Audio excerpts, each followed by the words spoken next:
All right, so here's just a brief kind of explanation of hypothesis testing. So we have our null hypothesis, right? Yep. And with the null hypothesis, this is what we think is going on typically, or what the status quo is. Like for instance, in a criminal court, what is the null hypothesis? What do we think the accused is? Are they, by default, what do we think? Are they By innocent default, or guilty? what do we think of it? Yeah, our initial thoughts are what? They are what? But they're I don't know. Sorry. I don't know. Like in a criminal court, you are what until proven what? Until proven guilty. Yeah, so you're innocent. They're innocent until proven guilty. Yeah, so your null hypothesis is that you're innocent. So think of this middle part as innocent, right? Okay. And for me to prove that you're guilty, I have to have significant evidence to the contrary of innocence, right? So the burden of proof is on the prosecution. Now, in this particular problem you're looking at, the null hypothesis is what, that 50% of women or something, pregnant women, read that problem. Read out loud and go through it. In a study of pregnant women and their ability to correctly predict sex of their baby, 57 of the pregnant women had 12 years of education or less, and 42.1% of them correctly predicted the sex of their baby. Use a 0.01 significance level to test the claim that these women have no ability to predict the sex of their baby, and the results are not significantly different from those that would be expected with random guesses. Identify the null hypothesis, alternative hypothesis, test statistic, p-value, conclusion about the null hypothesis, and final conclusion that addresses the original claim. Use the p-value method, use a normal distribution as an approximation of the binomial distribution. So this is a very classic, typical thing, right? So yes. If, let's say, imagine women have no ability in guessing the gender of their child, what percent of the time would they be right? Half the time? Yeah. So our null hypothesis is that P, or the population proportion, is equal to 0.5. Okay. Right? Now, for us to say it's not 50-50, we would have to have significant evidence to the contrary. But our default, or our status quo, or what we think it is it's just 50-50. Now, unless I get something that's really weird from that, we're sticking with this. And this is the way science is done. This is the way statistical thinking is done. Here's what we think is going on. Here's our hypothesis. And until we get evidence to the contrary, we're sticking with it. Now, what if your null hypothesis is wrong? Well, then you will probably find evidence to the contrary. But until then, this is what we're going with. So this is a pretty classic example of, we think it's just 50-50, right? It's just guessing. So what do you think our alternative hypothesis is? Do you think, is it the equal sign with the dash across it that means not equal? Yeah, so if it's not equal to 50-50, then we got something going on here. Now, sometimes the wording might say we think it's greater than 50%, or that it's less than 50%, or it's not equal to 50%. So our alternative hypothesis is always not equal to, and I'll just write on here, greater than or less than. That's kind of your options. Okay. Cool? So the null hypothesis has equality. The alternative is one of those three. And so if it's not equal to, that means it could be greater than or less than. So I'm just going to shade this. That means we're looking for evidence out here in the tails, right? So if we experience something that's rare, then we think, maybe there is something going on here. But if we don't, we're going to say, well, no, we're not going to reject that null hypothesis. So that's really what we're doing here. So in a hypothesis, step one is write your null and alternative hypothesis. Is that cool? And when I'm scoring your test, that's worth 2 points right there. By drawing that, okay. Yeah, by drawing that and writing P, HO, P equals 0.5, and alternative hypothesis, P is not equal to 0.5. And even if you make an error on my exam where, oh, you use one tail or two tail, I don't get picky on that. Okay. Sometimes the wording is obvious and sometimes it's not. And I don't get too hung up on that. Okay. My math lab will get more hung up on that. So you'll get used to paying attention more to that as the wording comes along. You'll see that as you do more and more of these. So great. Now, do you have your formula sheet in front of you? Okay. Do you have that formula sheet online or printed or something? Yeah, it's here on Blackboard, right? Yes, yep. It'd be right before your homework, I think, on Blackboard, and you can just pull that PDF up. Okay, yeah. And I'm going to guide you through that, and so so here's the three questions you ask yourself, right? So we've done our null and alternative. The next step is to calculate the test statistic and p-value, okay? So hypothesis test. Step one is your null and alternative hypothesis, right? We got that done. Step two in a hypothesis test is to find your test, stat, and p-value. Now this typically is the hardest part. Now this is where we can use formulas on your formula sheet, or we can use StatCrunch. And so in this case, how do we know which one of those ugly formulas to use, right? So the first question we have to ask ourselves, and based on the formula sheet I give you, and I'm just going to see if I can do this real quick. I'm going to share this, and let's see what happens. See if this my whiteboard. I can always rewrite the whiteboard. We'll see. Here we go. So here is the formula sheet, right? As you can see on, let me blow it up a little more. Let me get this bigger here. Try to get this bigger. How do I make that bigger?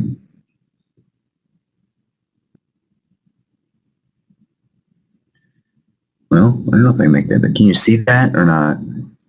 Yeah, I can see it pretty decently. Yeah, I'd like to make it bigger, but I guess I guess I'm not.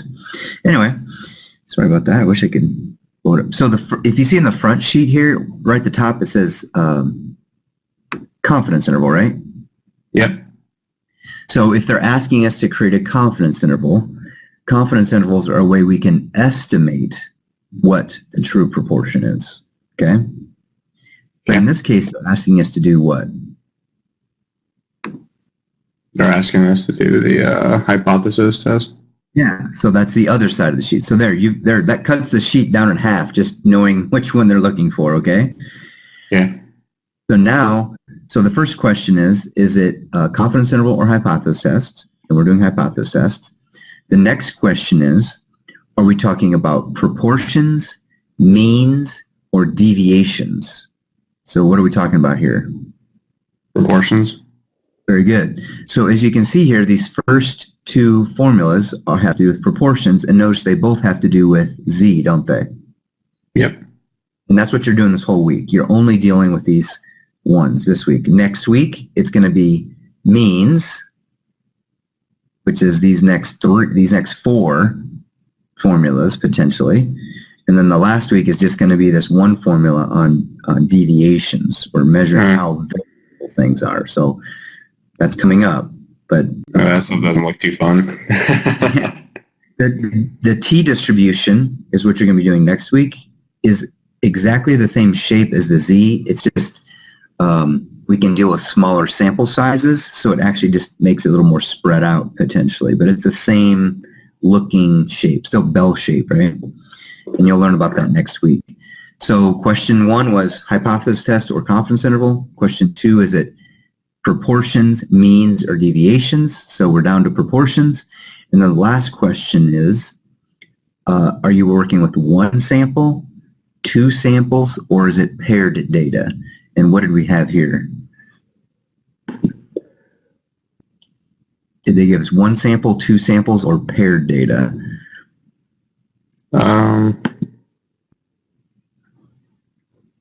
Would it be, I'm going to get this wrong, but is it paired? No? Well, paired would be if they retest the same people twice. Oh, okay. Yeah. So like like you're doing a diet or something, right? Before and after, or exercise program before and after. That's typically what paired is. Okay. And that's open. That's paired. Okay. Yeah, you can kind of see that right down here. It's for paired or dependent samples. That's this one here. That's only going to be with means. Oh, okay. So the question is, did they do one sampling or did they do multiple samplings or two different samples? One. Yeah, they did one. So if you see here, it's a z-test for one proportion. So here is your way you're going to calculate your test statistic. Does that help figure out which one you're using? Yep.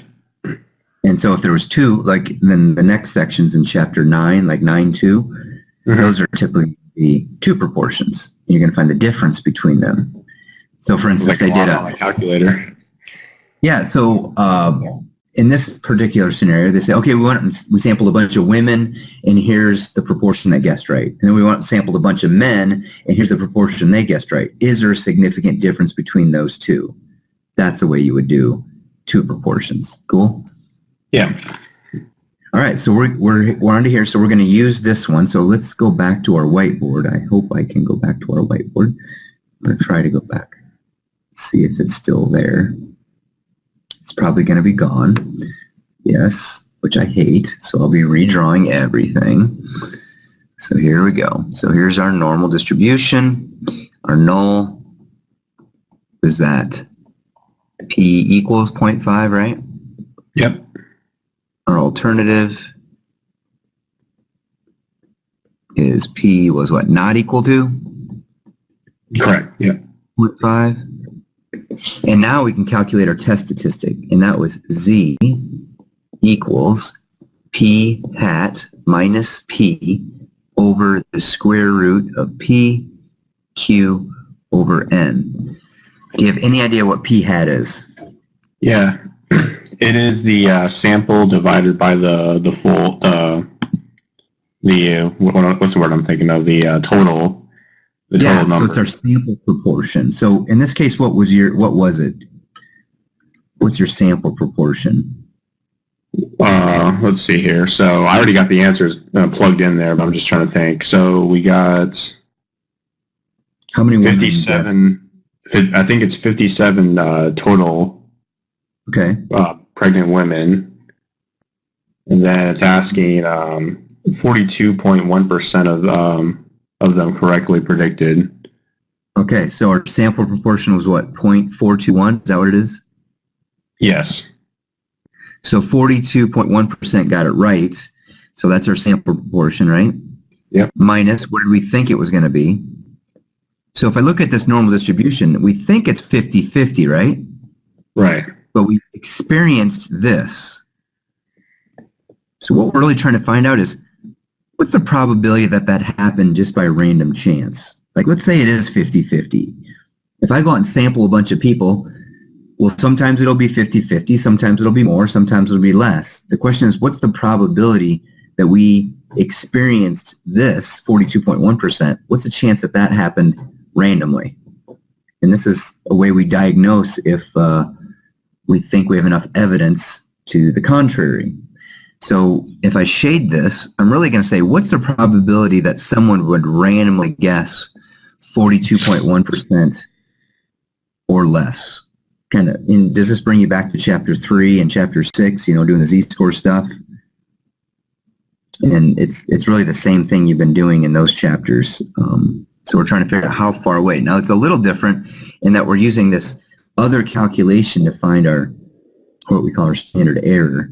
So I'm just going to fill that in. And sometimes people have a hard time punching this in a calculator the first few times. Yeah, it takes a little bit of practice, but it's not too bad. So if P is 0.5, what do you think Q is? 1 minus 0.5. Right, which is 0.5. Right. Which is good. Divided by 57, I think it was. And then 57 is N, right? Yep. So I just got a quick question here, sir. As far as the p-value, like 42.1%, will we do 0.421 divided by the 57 at first before we put the at the top? Well, since they gave us the sample proportion, like if you took, just for fun in your calculator, take 0.421 times 57. What do you get? What's 42.1% of? Grab my calculator right now. You got it? I got mine. 0.421 times Yep. 57. Yep. 23.997. So what's funny is there obviously was a discrete number of people who got it right, and whoever wrote this math problem didn't use that idea very well. they did a rounding and estimating thing. So typically they would just give you, hey, what would you get again for that? 23.997. Right. So really it's 24, really. So if you took, it's 24 out of 57 people got it right. That's what it should be. So it'd be 24 divided by 57, and then they just rounded it to 0.421. Does that make sense? Oh, okay. I got you. Yeah. And then this is just order of operations. So what I would do is, just to be safe, just do the numerator. So what's 0.421 minus 0.5?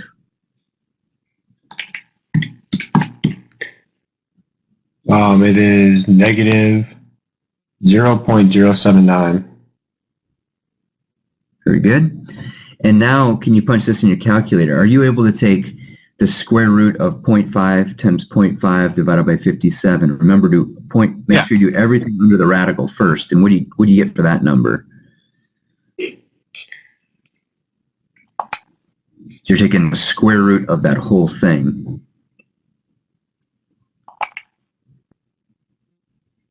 0.06622. I'm not gonna put the whole thing, but Yeah, that's good. That's good. So now, what's 0.079 divided by that?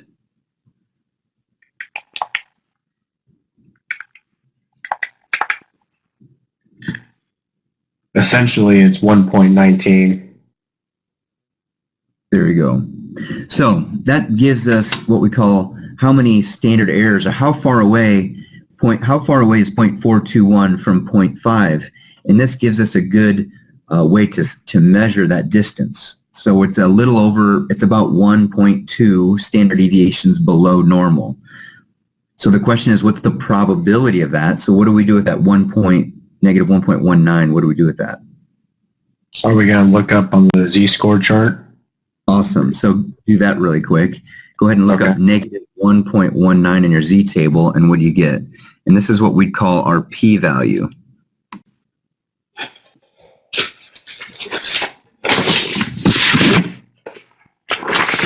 And when we start with the area to the left, which is what we want, right? Which is good.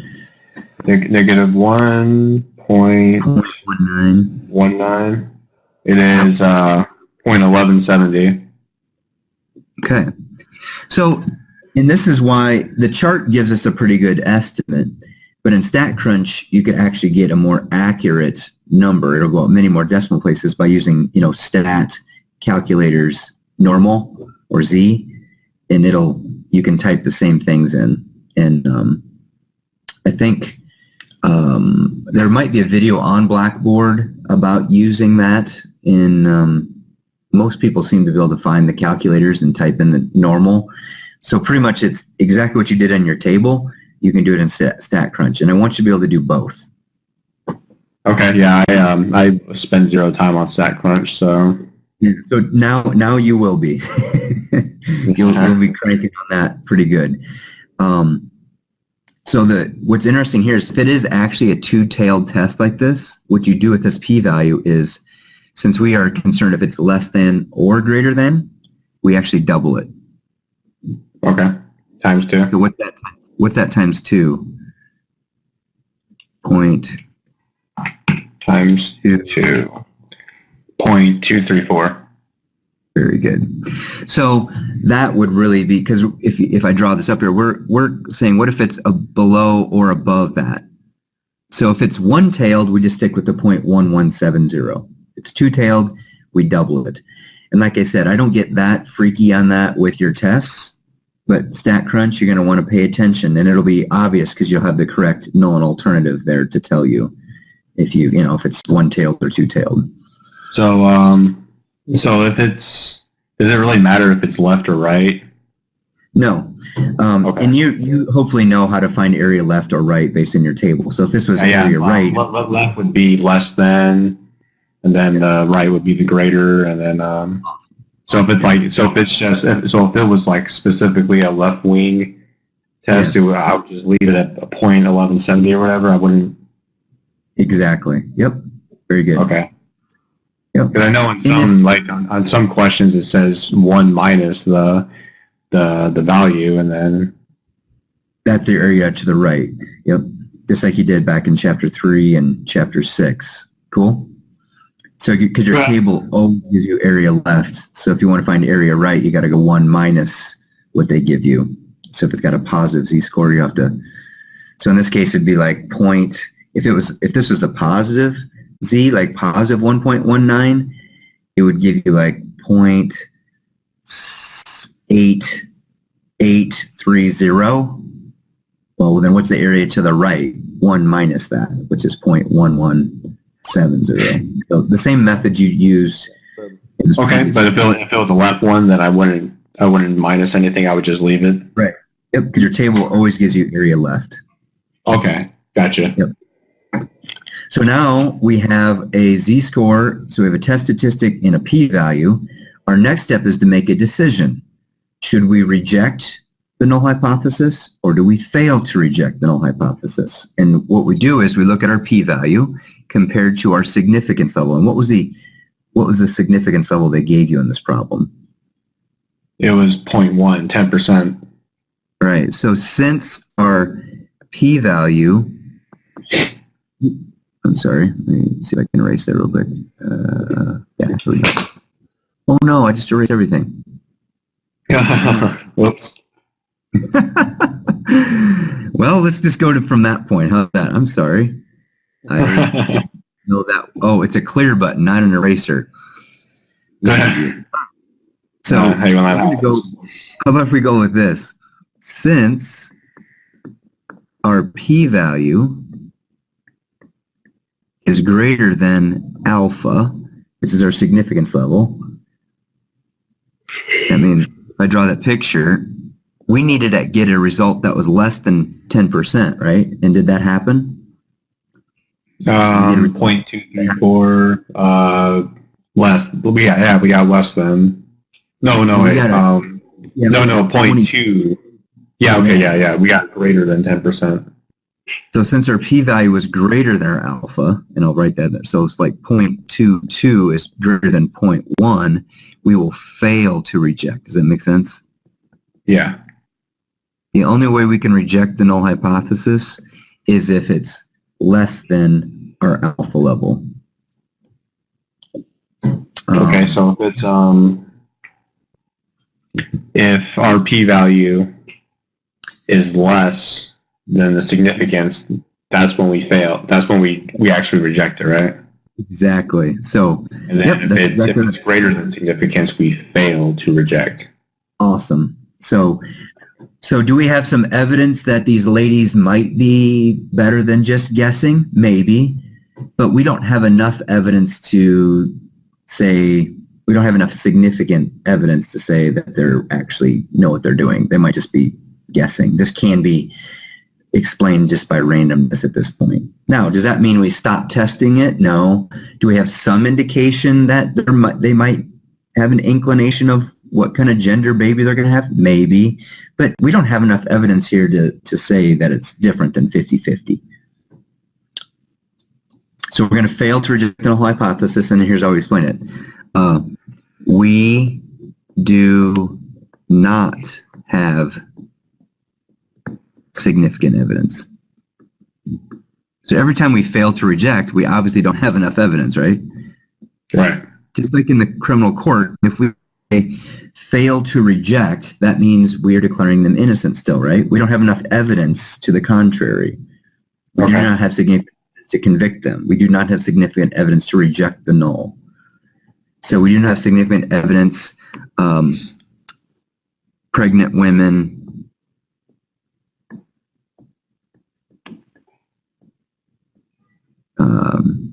can or have a higher, how about guess the gender?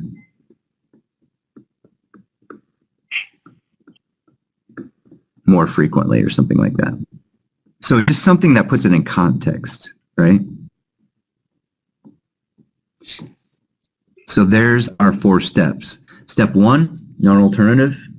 Step 2, test statistic p-value. Step 3, reject or fail to reject. And step 4, explain the result in context. And this is what you're going to be doing these whole 3 weeks, is this type of thinking. Okay.